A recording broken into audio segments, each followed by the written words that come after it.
વેરાવળમાં કોંગ્રેસનું વિરોધ પ્રદર્શન, નીટ પેપર લીક મુદ્દે ચાલી રહેલ આંદોલનમાં પોલીસ દમન વિરુદ્ધ પ્રદર્શન. વેરાવળ ટાવર ચોક ખાતે કોંગ્રેસનું પ્લેકાર્ડ સાથે સૂત્રોચ્ચાર. જિલ્લા કોંગ્રેસ પ્રમુખ પૂજા વંશની આગેવાનીમાં યોજાયો કાર્યક્રમ. સોમનાથના ધારાસભ્ય વિમલ ચુડાસમા સહિત કોંગ્રેસના આગેવાનો કાર્યકરો જોડાયા. પોલીસે જિલ્લા કોંગ્રેસ પ્રમુખ, ધારાસભ્ય સહિત 40મી વધુ લોકોને ડિટેઇન કર્યા. પૂજા વંશ દ્વારા પોલીસ પર પક્ષપાત અને ભાજપના ઇશારે કામ કરતા હોવાનો આક્ષેપ. ભાજપના લોકો વિરોધ પ્રદર્શન કરે તો ચૂપ અને કોંગ્રેસ જનહિતમાં વિરોધ પ્રદર્શન કરે તો અટકાયત કરે છે. રિપોર્ટર દેવાભાઈ રાઠોડ.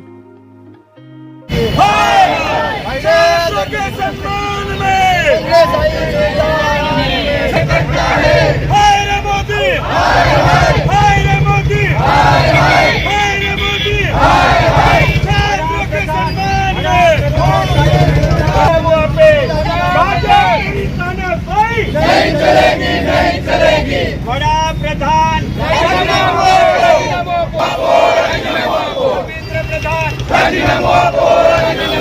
पुलिस जवान बंद करो, बंद करो, पुलिस जवान बंद करो, बंद करो. मुर्दाबाद नरेंद्र मोदी, मुर्दाबाद, मुर्दाबाद. जनताचारी जनता पार्टी, नरेंद्र मोदी. આજના કાર્યક્રમનો ઉદ્દેશ છે, સમગ્ર દેશ જાણે છે કે દિલ્હીના જંતર મંતર ઉપર વિદ્યાર્થીઓ પોતાના હક અને અધિકારો અને શિક્ષણ પ્રણાલીમાં વારંવાર કેન્દ્ર સરકાર અને આરએસએસની બંનેની સંયુક્ત ભાગીદારીથી જે રીતે પેપર લીક કરાવીને એમના લોકોને ગોઠવવા માટેનું આખું એક ષડયંત્ર અને કાવતરાના ભાગ તરીકે જે ચલાવી રહેવામાં આવે છે, એની સામે સમગ્ર વિદ્યાર્થીઓએ જે છેલ્લું પેપર નીટનું પેપર આપ્યું, એ નીટનું પેપર ફૂટી જવાને કારણે 23 લાખ વિદ્યાર્થીઓને એના ભવિષ્ય ઉપર અંધકાર છવાઈ ગયો. એ જ પ્રકારે એમાંથી 12 થી 13 વિદ્યાર્થીનીઓએ આપઘાત કર્યા અને એના સામે સમગ્ર વિદ્યાર્થીઓએ અત્યારે એક જન આંદોલન શરૂ કર્યું છે સરકારની સામે. અને શિક્ષણ મંત્રી ધર્મેન્દ્ર પ્રધાનનું રાજીનામું માગવા માટે દિલ્હીની પોલીસે બેફામ માર મારવામાં આવ્યો છે, લોહી લુહાણ કરવામાં આવ્યા છે.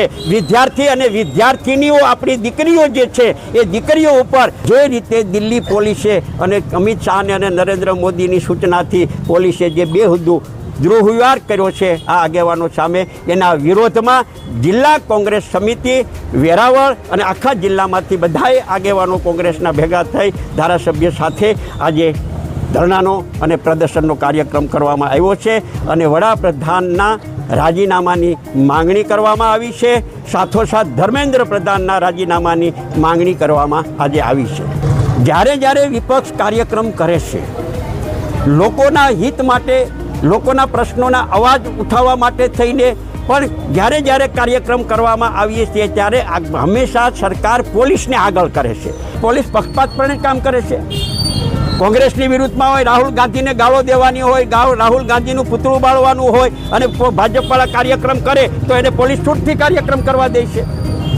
અને તો અમે તો પ્રજા માટે પ્રશ્નો ઉઠાવીએ છીએ, પ્રજાને થતો અન્યાય, અને એ પણ સરકાર દ્વારા જે અન્યાય કરવામાં આવે છે